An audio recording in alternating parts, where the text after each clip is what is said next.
பண்ணியிருக்காங்க 2024 2025 பட்ஜெட்டு. இதில் வந்து குறிப்பாக விவசாயிகளுக்கு எந்தவித நன்மையும் இதில் இல்லை. இந்த பட்ஜெட் அறிவித்ததில் இன்னொரு விஷயம் வந்து எலெக்ஷன் டயத்தில் அவங்க கொடுத்த வாக்குறுதிகள் விவசாயிகளுக்கு, உங்களுக்கு வந்து கடனை தள்ளுபடி பண்ணுறோம், அவங்களுக்கு கிடைக்க வேண்டிய நிவாரணத்தை தர்றோம், இப்படியெல்லாம் வந்து நெல் அதிக கொள்முதல் பண்ணுறோம், அதிக விலைக்கு கொள்முதல் பண்ணுறோம், இப்படிலாம் வந்து ஒரு பொய்யான வாக்குறுதியை கொடுத்துட்டு இப்போ 3-4 வருஷமாக என்ன இருக்குன்னா, விவசாயிகளுக்கு எந்தவித மழை பேரிட காலங்களில் எந்தவித சலுகையும் கிடையாது, எந்தவித நிவாரணமும் கிடையாது. அதேமாரி இப்போ வந்து நகையை அடமானம் வச்சு அந்த மாரிலாம் பண்ணுற விவசாயிகளுக்கு அந்த நகையெல்லாம் நகையே போயிடுச்சு. அந்தமாரி இவங்களை நம்பி திமுக அரசு சொன்னதை நம்பி எவ்வளவோ பேர் நகைகளை வச்சு இன்றைக்கி மீட்க முடியாத ஒரு சூழ்நிலையில் இருக்காங்க. அப்படி தான் திமுக கொடுத்த வாக்குறுதிகள் இருக்குது. இந்த பட்ஜெட்லேயும் அதே மாதிரி தான் இப்போ வந்து விவசாயிகளுக்கு எந்த ஒரு நன்மையும் அதில் இல்லை.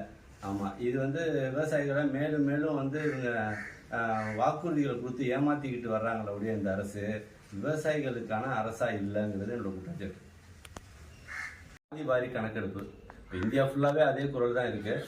ஜாதி வாரி கணக்கெடுப்பு தமிழகத்தில் நான் எடுக்கணும், எந்தெந்த சமுதாயங்கள் எவ்வளோ பேர் இருக்காங்கிற ஒரு கணக்கு தெரியணும், அப்போ தான் வந்து அவங்களுக்கான இடஒதுக்கீடு கரெக்டாக கொடுக்க முடியும் ஒரு அரசு.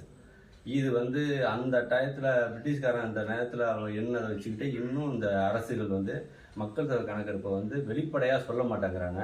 அதுக்கு இப்போ எல்லா என்னோட முக்குளத்து புலிகள் கட்சி சார்பாக நாங்கள் தொடர்ச்சியாக இதுக்கான போராட்டங்களை முன்னெடுத்திருக்கோம் இந்த காலங்களில். ஆனால் இப்போ வந்து ஓரளவுக்கு எல்லா தலைவர்களுமே அந்தமாரி ஒரு கோரிக்கை வைக்கிறாங்க, ஜாதிவாரி கணக்கெடுப்பு எடுக்கணுங்கிறத தமிழகத்தில் உள்ள அனைத்து கட்சி தலைவர்களுமே வந்து அது ஒரு கோரிக்கை வைக்கிறாங்க. அப்போ இந்த அரசு, தமிழக அரசு அதுக்கு வந்து ஏதாவது ஒரு முன்னோடியும் ரெடி பண்ணணும்.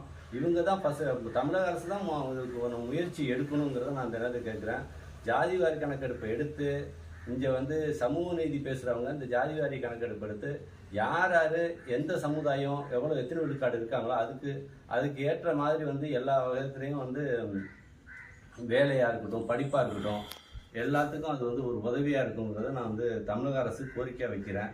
இது இந்த ஜாதிவாரி கணக்கெடுப்பு எடுக்கிறதுல தமிழக அரசு கொஞ்சம் தாமதமோ மத்திய அரசு தாமதமோ இருந்தால் ஏப்ரலில் வந்து தஞ்சாவூரில் நாங்கள் வந்து தொடர் உண்ணாவிரதம் இருக்க மாரி நாங்கள் வந்து ஒரு முடிவு பண்ணியிருக்கோம்.